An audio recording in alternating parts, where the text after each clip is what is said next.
What's up, everybody? I wanted to do a quick video on a couple of mods that I've done on my Z4S. Love this bike. In particular, I wanted to show you something that I've done that I haven't seen anybody do yet. I know everyone knows about the wireless Quadlock charger, but what I did for this one, and I just thought I'd show you real quick. It's not like a difficult process, but what the heck, I just thought I'd show you. But what I did is I bought the version with the bare wire, and I ran it to the front, and then using the Cyclops three-way adapter that goes into the Suzuki harness, you have like literally like a foot long run for the wireless charger there, and then you still have two more ports to do the Suzuki provided 12 volt and any other thing you might be doing, maybe your heated grips or anything like that. I don't have that, but anyway, I'm just going to show you real quick how I did that, and then I'll show you a couple other mods. Like I said, there's plenty of videos on taking off the front dealio, but I'll just show you real quick. It's you got one screw down here and one over here underneath there. That's right, actually there. And then you got another one here, and then another one there. So I'm just going to pop those off real quick, and then I'll show you the wiring that I did. Okay, and then once you have those 4 screws out, this guy comes off. Let me just show you what I did here, and excuse my lousy camera skills here, but essentially this Quadlock here I got the bare wire version, right? So it comes with probably like, I don't know, 6 feet or so. And so I can trim that down to maybe just a foot's worth of bare wire, strip that out. So the alternative is a lot of people run this down and go into the bike and come back into the battery. And then you got to find some sort of a switchable fuse area there, so it only comes on when the engine's running, or you can buy the Quadlock adapter where it'll turn on only when the engine's on, but that's just an extra piece to get. And then you got a bunch of stuff under the seat. And frankly, I'm still using the battery tender charger for what's going to the battery in here. So I just thought it was a much cleaner thing to get the bare wire from the Quadlock wireless and then go to the front here, and I'll just show you how I did the wiring. So this piece here, if you can see it, is this black one here is the stock piece, comes with a plug, and then this white connector here, this little three-way, get my camera skills going here, this little three-way spaghetti, that's from Cyclops.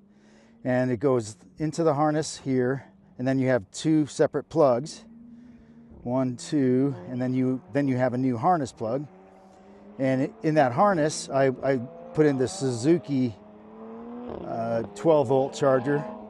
And then what I did is, here's the bare wire that I put a couple of spade connectors and then shoved them in there, and that's for the Quadlock wireless. So essentially, I can have both the Quadlock wireless and the Suzuki outlet going at the same time, and then I still have one more left for something else. So anyway, that's a pretty cool little arrangement, I thought.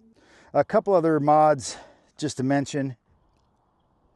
Haven't seen a lot of people doing the review on the low seat, but I got the low seat like right away. I'm only like 5'9", and it's just like I could get it to the balls of my feet, and with the low seat, it's just about flat-footed, just about. Like if I have a bunch of gear on, I'm a little heavier, then I'll basically go flat foot.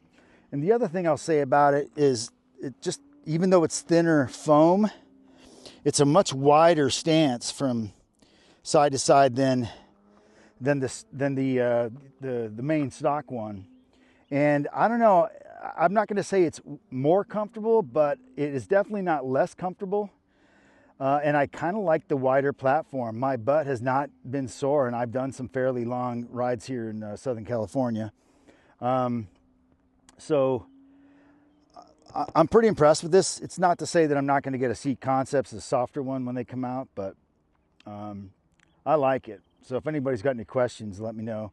I also got the Flexi Fender Eliminator thing. The thing is totally badass. You know, several guys have done videos on that. That's where I got the info on that. So I love that. And then the last thing I did, which is what I did with my other DRZ 4S that I have in Colorado, but the rocks risers with the offset to the front. So I think it gives you 1.5 inches up and maybe 1 inch forward. But like I said in that video, you don't have any of the problems with your clutch or brake cables. So it makes it just a slam dunk. Plus the cockpit is just perfect, just going a little bit higher and a little bit more forward. So that's pretty much all I'm doing to this thing right now. I mean, I mostly just tool around the Santa Monica Mountains here in SoCal with this one. If I take it to the desert or something like that, I'll probably get some dirt tires. I'm just riding the stocks right now, but I love this bike. It's just so smooth. The power delivery is so incredible for a bike that can get out in the dirt and the street. It seems like the perfect combo. But anyway, that's all I got.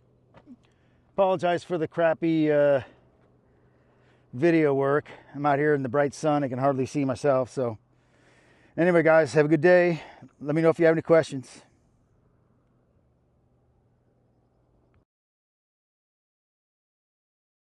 Also, guys, one other little life hack that I discovered with this thing is I've been trying to figure out a way to carry a baseball cap, you know, to when I just go to the market and just instead of taking it in my backpack all the time.